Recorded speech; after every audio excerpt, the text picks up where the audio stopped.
Up next on U.S. Bank Business Watch, presented by the Business Courier.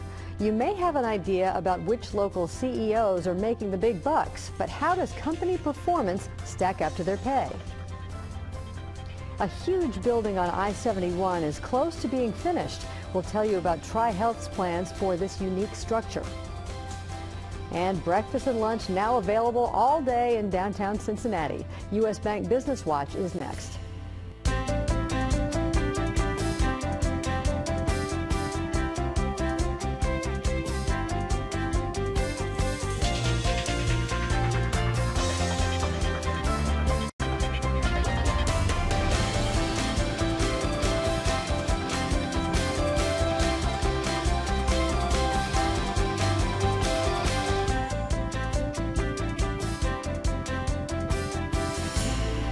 Good morning and welcome to U.S. Bank Business Watch. I'm Peg Rasconi. On the Business Courier front page centerpiece this week, who isn't curious about how much money the CEOs of Greater Cincinnati's public companies make? But the Business Courier takes it a step further and looks at how salary stacks up against company performance. In this week's centerpiece, the 11th Bang for the Buck study analyzing Greater Cincinnati's 30 public companies that trade regularly on an exchange. In the #1 spot this year, Joe Raver, CEO of Hillenbrand Industries, the Batesville-based maker of caskets and manufacturing equipment. Raver ranked 19th out of 30 local public company CEOs in pay, well below the $4.8 million local CEO average. To get the scores, each CEO is ranked by pay, including bonuses, stock options, and perks and performance, based on shareholder return for the last fiscal year. The Courier subtracts performance rank from pay rank to determine the greatest differential between performance and pay. A strong company performance and low or declining CEO pay generates the best bang for the buck score. Well, Business Courier reporter Steve Watkins did the legwork on this one and has several stories in this week's issue, including a ranking of the 30 CEOs. He joins Business Courier editor Rob Dahlmeyer in the studio with more on what he discovered. Rob and Steve. Peg, thanks very much. Steve, thanks for being here. Sure, thank you. We don't hear much about Joe Raver or Hillenbrand, for that matter. Right. Maybe it's a function of what they do. Or maybe it's a function of the fact that they're in Indiana. But how did Raver get to the top of your ranking? Yeah, you're right. We don't hear a lot about them. They make caskets and they make manufacturing equipment to non-high-profile industries. But it's interesting. Joe Raver was in his first full year as CEO there, so it's pretty impressive he makes the top spot. A couple of reasons. One is his pay is down from what Hillenbrand paid the CEO position last year. It's down 19%. Most of that pay last year went to Kenneth Camp, his predecessor.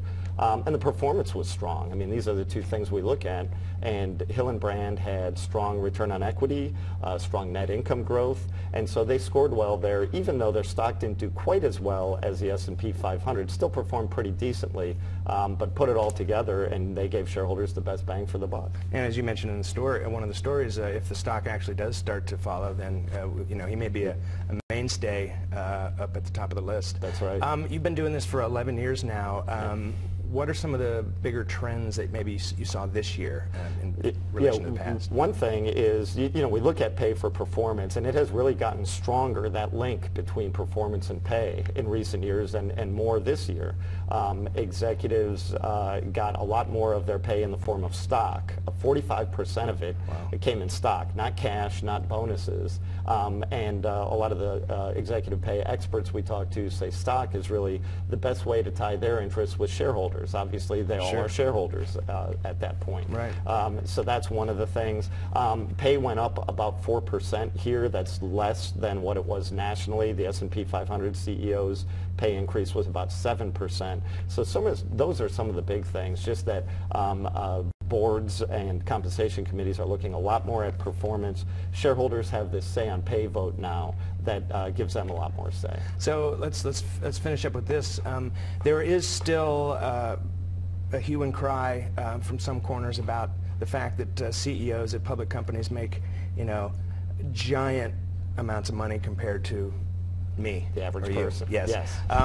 Is that changing at all? It is, but only slightly. Things are getting a little bit better.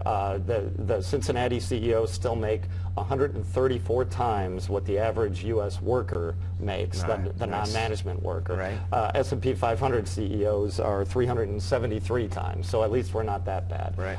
But one compensation expert told me that the trend is getting better. Companies are looking more at this, and they still have a lot of work to do, obviously, but at least it's getting a little bit better. Yeah, well, thank you so much for being here, and it's a wonderful package, so hopefully everybody will pick it up this weekend. Peg, back to you. All right, that's a lot of bang for the buck out of Steve Watkins. Thanks, Rob. Well, federal charges are filed against the former CEO of an Arizona-based company that sold red light cameras for conspiring to bribe a Cincinnati elected official. Karen Finley, the former CEO of Redflex, pleaded guilty to one count of conspiracy to commit bribery. Court documents don't name the Cincinnati elected official, but campaign finance records show a potential link between a Redflex lobbyist and former Cincinnati City Councilman Jeff Berding. Berding has said publicly he did nothing wrong and was cooperating with the investigation. A Hamilton man who was born in Iran, came to the U.S. nearly 3 decades ago and couldn't speak a word of English, is now the president of a local contracting company. Michael Ansari leads a group of full-service flooring contractor companies called AIC Contracting with 4 locations across Ohio, and the flooring business is apparently booming.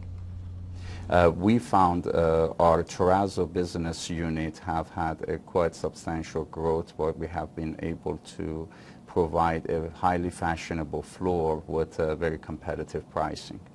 Together, Ansari's floor companies employ more than 100 people and hit revenues of $18 million last year, a substantial increase from 2013. He's targeting revenue to hit $20 million this year.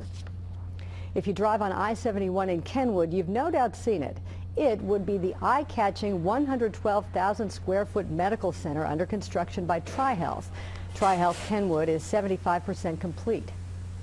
Well, as you can probably hear, being right off the highway, this is a great location and convenience for our patients living in this community, and even easy access for those that are coming in from a little distance. This was all about integration, convenience for the patients. The building will house a wide variety of services, including physician practices, heart and cancer institutes, and all diagnostic and imaging, to name a few. Doctors and staff are expected to begin moving into the building in the fall. Mercy Health Cincinnati, which operates 5 local hospitals, appointed its first executive director for orthopedics and sports medicine. Brian Colley oversees a department of about 100 people, including 35 doctors plus athletic trainers and physical therapists. Colley joined Mercy Health in 2013 when the health system launched its partnership with 18 doctors at Wellington Orthopedic and Sports Medicine. He is credited with growing partnerships with area high schools and universities and opening an after-hours sports injury clinic that serves Butler County and northern Cincinnati. There's a new steakhouse in Mason. Firebird's Wood-Fired Grill is now in the former Clatta Irish Pub in Deerfield Town Center.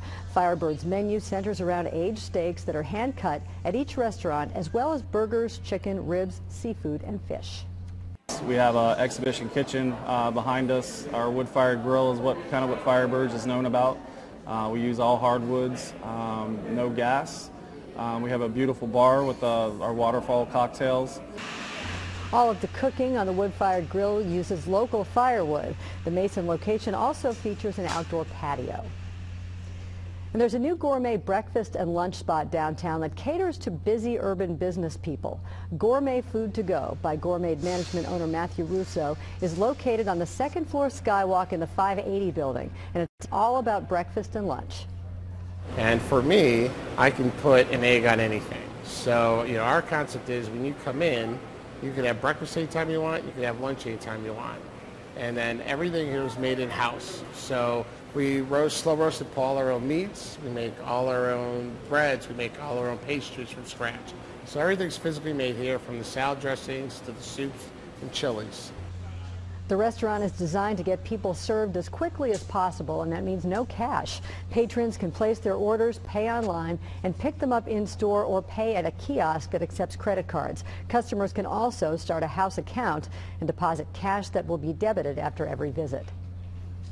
Now here's an interesting stat. This weekend is the most popular weekend for moves across the country, and Cincinnati is at the forefront.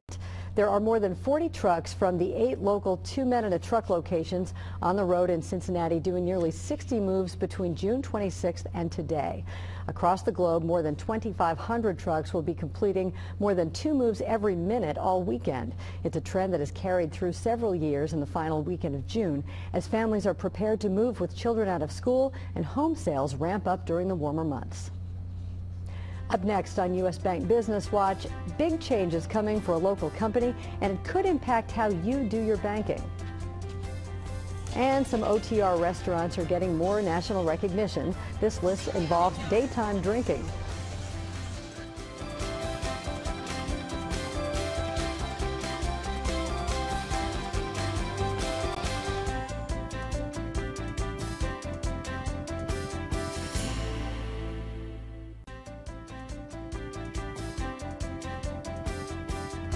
Some news now that's getting a lot of attention on the Business Courier web and social media sites. Cincinnati-based Fifth Third Bank will close 100 branches. The company says it will improve efficiency and competitiveness. No word on which branches will close. The bank will also sell 30 other properties it had purchased for future branch expansion.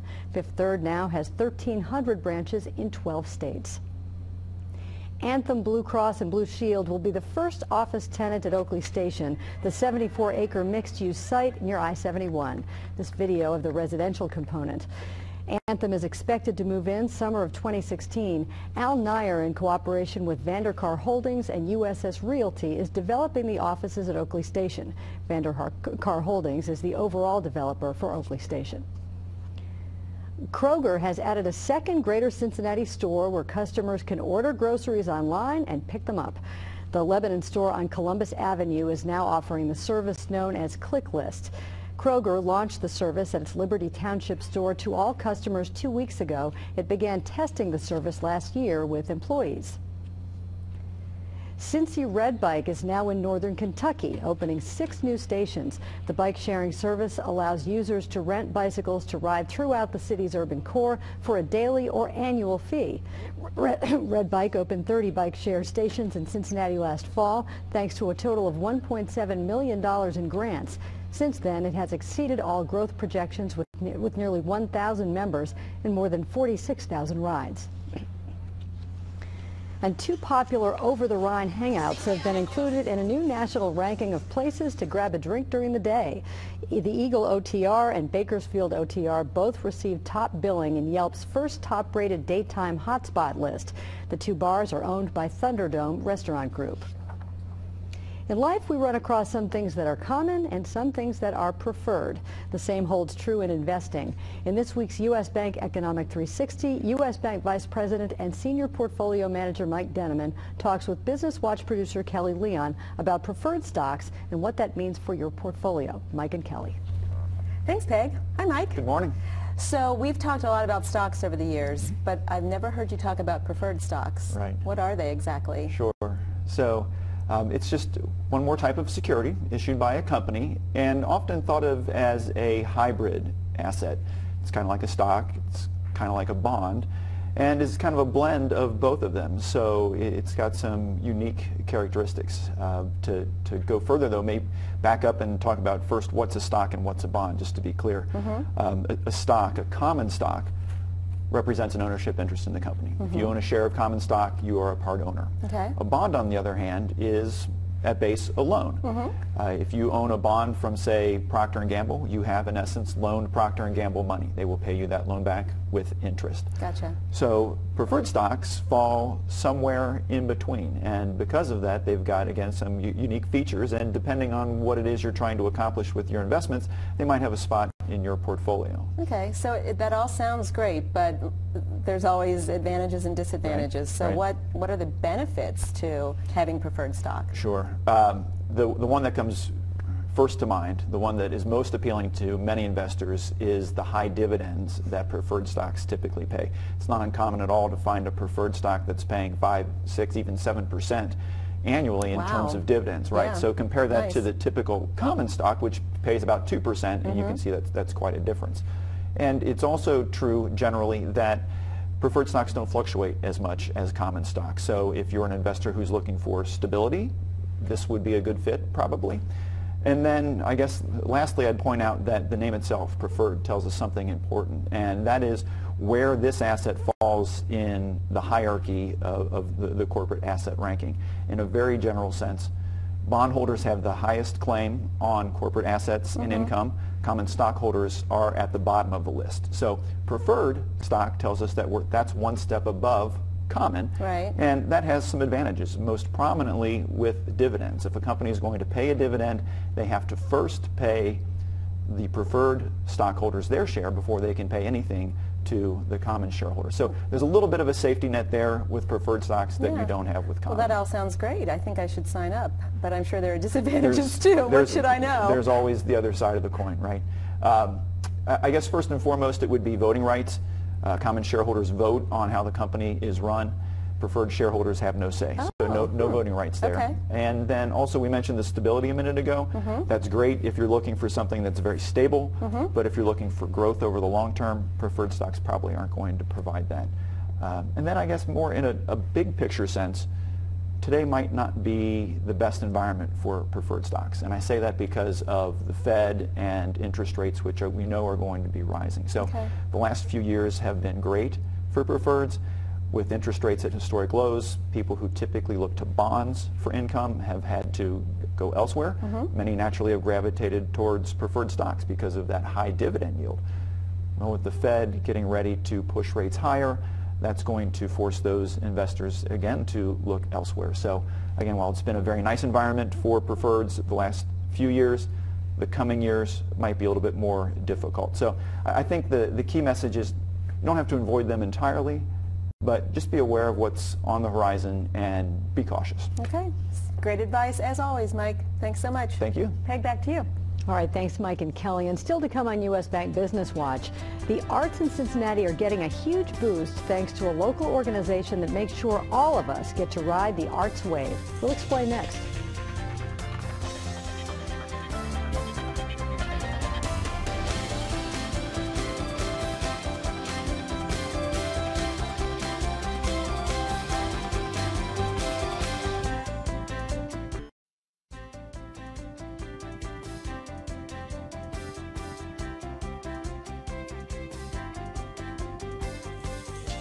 In this morning's Business Insight, nearly $10.5 million in grants and initiatives will be invested in boosting Greater Cincinnati's economy and bringing people together through the arts. That's happening thanks to the latest campaign by ArtsWave.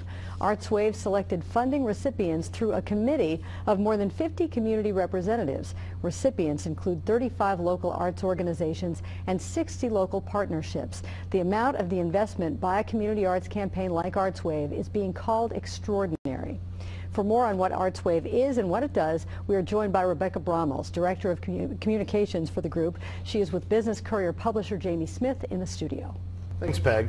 Rebecca, thanks for being here today. Thanks for inviting me. So how cool is it to have the top arts organization in the country right here in Cincinnati? It really is amazing. We're both the first and the largest of the United Arts Funds in the country, and it's a real testament to the generosity of this community and their understanding that the arts make a great investment. Yeah.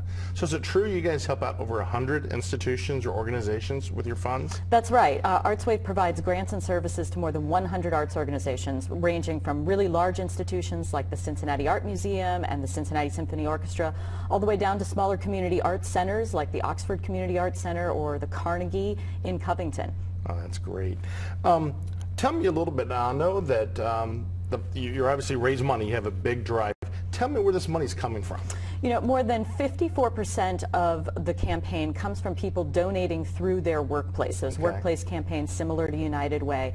And more than half of the people giving to the campaign give $150 or less. So this is really about everybody, just like you and me, giving what they can, and it all adds up to this tremendous impact. And then another 27% comes directly from our corporate partners.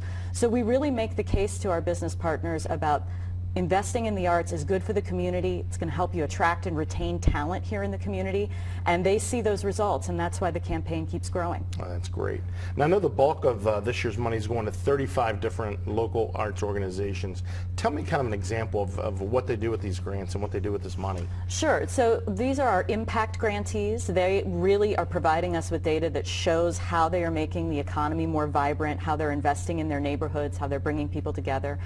So that's the Cincinnati Symphony Orchestra creating world-class music that attracts people from all over the region. That's groups like the Cincinnati Shakespeare Company and their Project 38, more than 1,000 students doing all of Shakespeare's plays.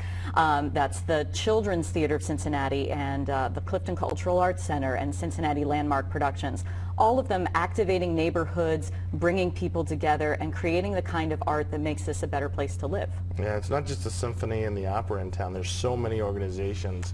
You know, you could go to a different one every day, I think. Absolutely. If you're one of our donors who has the Arts Pass, you can see there's just hundreds of things to do all across the region. Yeah, you guys do a great job. I've got that pass, and I get emails from you guys a lot reminding me of the different things I can take advantage of. Great. Which is great. Now, this year we have 4 special projects. Talk a little bit about that and why we have those this year. Right. We made 4 innovation grants. Last year we raised a special fund in honor of longtime ArtsWave CEO Mary McCullough Hudson, who retired last August. And we made 4 grants to Kennedy Heights Arts Center. They're going to be doing celebrations with art at the new Lindner Center. Artists will help people create special things around weddings and other family gatherings. The Dance and Dash booth with Mom Left Company and Clifton Cultural Arts Center. Sort of a spin on the photo booth. You get in, you dance, you send that to all your friends. Cincinnati Ballet is going to be announcing a very innovative audience interaction dance production in 2016. We're supporting that. And Elements Hip Hop Center for Youth will have a street dance competition called Heroes Rise in October. All of these are designed to broaden the audience for the arts. Oh, that's great. Well, you guys do a wonderful job of communicating everything the city has to offer. I know the Business Courier has that work campaign. I'm always glad to give to it because I love to go see, whether it's the opera, whether it's the ensemble theater, or even the children's theater. I can remember taking my kids to so many of those productions throughout the years. So please keep doing what you're doing, and hopefully our viewers and readers will continue to give. Thank you so much for your support. All right. Thanks for being here today. Peg, back to you. All right, I've got the Arts Pass too. Thank you, Jamie and Rebecca. And thank you for joining us this morning for U.S. Bank Business Watch. We'll be back next Sunday and every Sunday morning at 6:30 here on Local 12 and 10 a.m. on the CW. For more business news all week long, you can visit the Business Courier online and sign up for daily emails and follow on Twitter and Facebook. The address is CincinnatiBusinessCourier.com. I'm Peg Rasconi. Have a great Sunday.